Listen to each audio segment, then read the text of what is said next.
करुणा सा, शब्द नहीं निकले। नंदी बैठे थे, इंद्रदेव ने प्रणाम किया नंदी,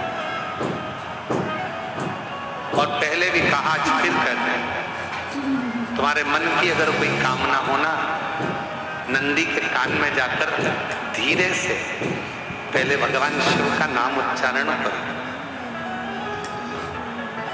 ओम नमः शिवाय बोलो तो ओम नमः शिवाय, नमः शिवाय बोलो तो नमः शिवाय, तो श्री शिवाय नमस्तुभ्यम बोलो तो श्री शिवाय नमस्तुभ्यम। नंदी के कान में कैसे कहना चाहिए आप लोगों को मालूम है? नंदी के कानों में कहने के लिए दुर्वा का भाग रखा जाता है अपने हाथ में,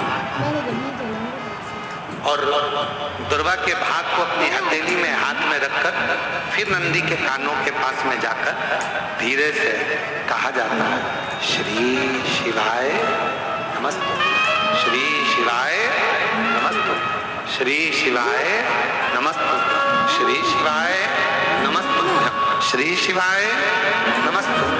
नंदी से अपने मन की कामना, बाबा हे नंदीश्वर, आपके हृदय में, आपकी दृष्टि में शिव समाये हैं। बाबा बहुत दुखी, बहुत तकलीफ में, बहुत बड़ी कष्ट में, बाबा मेरे कष्ट को शिवजी तक पहुंचाओ ना, मेरे दुख को मिटाओ ना बाबा। अपनी दुख, अपना कष्ट नंदी के कान में कहकर दुर्वा को नंदी के सामने देकर वहां से चल दीजिए। मेरा देव अधिदेव महादेव 3 महीने के अंदर आपकी वो अर्जी स्वीकार जरूर। एक दुर्वा का भाग और नंदी के कानों में कहा गया शब्द जीवन का एक आनंद दे।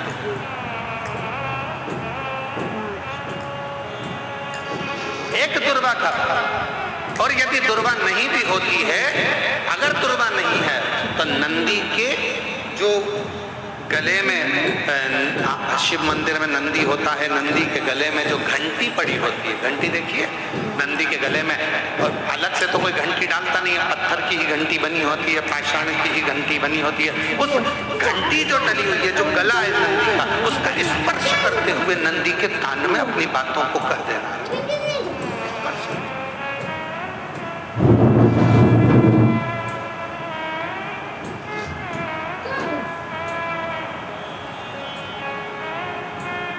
जब हम अपनी मन की कामना भगवान नंदीश्वर को कहते हैं, दिल से प्रार्थना करते हैं,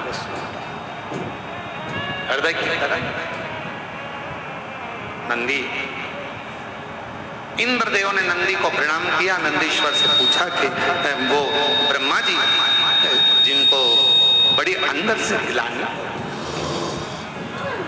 ब्रह्मा जी के हृदय बड़ी गिलानी है, उनके आंखों में आंसू है, उनका दुख है, हृदय रो रहा है, नयन से जल बह रहा है। ब्रह्मा जी क्या करें कि अंदर का दुख समाप्त हो जाए? नंदी ने कहा, ब्रह्मदेव से कहिए कि त्रिवेणी का जो संगम है शिवजी को प्रिय है, गंगा यमुना सरस्वती का संगम प्रयागराज, उस तीर्थ में जाएं और ब्रह्म तीर्थ के रूप में उसको निर्मित कर उस पर यज्ञ किया प्रारंभ। शिव जी को राजी करने के लिए ब्रह्मा जी ने यज्ञ की रचना करना प्रारंभ करा।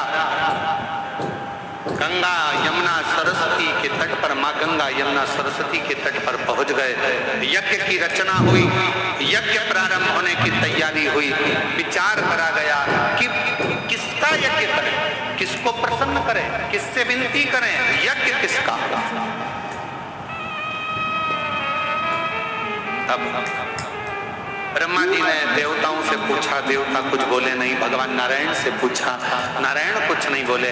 तो ब्रह्मा जी के मन में भाव आया, मैं अपने पुत्र देवर्षि नारद से पूछता हूँ यज्ञ किसका करा जाए। देवर्षि नारद ने अपने मन में भाव रखा तो अपने भांजे पर्वत मुनि से पूछा। पर्वत मुनि ने जाकर सीधे तुमरुका जी से पूछा कि ब्रह्मा जी यज्ञ करना चाहते हैं, कौन सा यज्ञ करें। पर्वत मुनि के बात सुनकर तुमरुका रेणुका जी ने अपने मुख से कह दिया कि ब्रह्मा जी से कहो कि रुद्र को प्रसन्न करने के लिए, शिव को प्रसन्न करने के लिए कोई युद्ध, रुद्र यज्ञ का एक आनंदमय रूप धारण करे।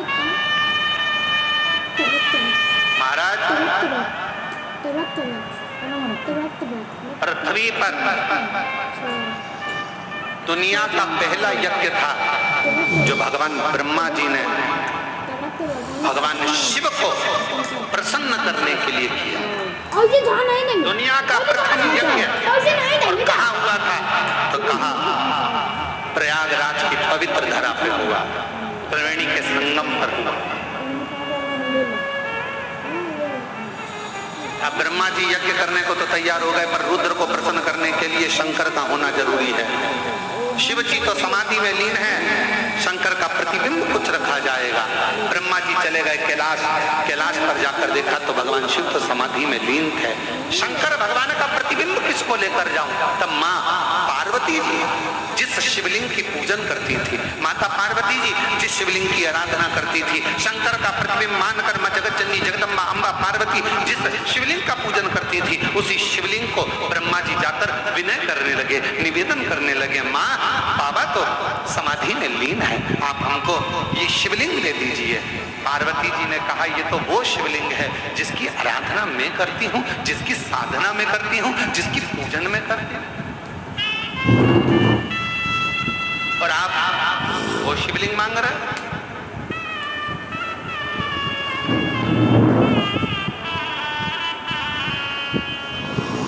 और देना हो तो दीजिए जन्म जन्म का साथ, मेरे सिर पर रख दो बाबा अपने ये दोनों हाथ, और देना हो तो दीजिए जन्म जन्म का साथ, देना हो तो दीजिए जन्म जन्म का साथ।